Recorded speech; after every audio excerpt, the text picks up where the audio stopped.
করুক, আমরা সকলে তাদের সহযোগিতা করতে চাই। রাজনৈতিক বক্তব্য বন্ধ করতে হবে এবং আপনারা যে কমিশন গঠন করেছেন এই কমিশন গঠনের ক্ষেত্রে কোনো ব্যক্তি মহল, আইনজীবী বলেন, রাজনৈতিক দল বলেন, কারোর পরামর্শ নেননি।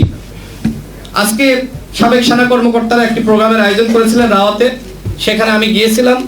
সেখানে ঢাকা বিশ্ববিদ্যালয়ের শিক্ষক রুবায়েত ফেরদৌস স্যার বললেন যে ওই সময় শেখ হাসিনা গোপালগঞ্জ, মাদারীপুর এই অঞ্চল দেখে দেখে নিয়োগ দিয়েছে, আর এখন ডক্টর ইউনূস স্যার তিনি চট্টগ্রাম দেখে দেখে নিয়োগ দিচ্ছেন।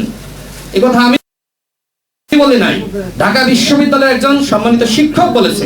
তো এই যদি হয় কর্মকাণ্ড, তাহলে সংস্কার কিভাবে হবে?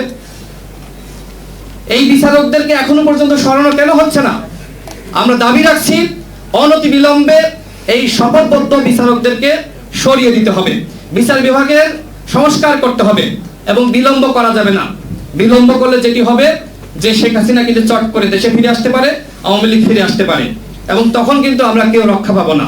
সুতরাং আসুন ঐক্যবদ্ধভাবে, যেভাবে আমরা এই সরকারকে হটিয়েছি, আমাদেরকে এখন ঐক্যবদ্ধ থাকা জরুরি। আমাদের জাতীয় সরকার দরকার, জাতীয় ঐক্যমত দরকার। বিভাজনের যে রাজনীতি ইতিমধ্যে শুরু হয়েছে এবং বৈষম্য বিরোধী ছাত্র আন্দোলনের সমন্বয়করা যেভাবে রাজনৈতিক বক্তব্য দিচ্ছে, এই ধরনের কর্মযোগ্য তাদেরকে বন্ধ করতে হবে।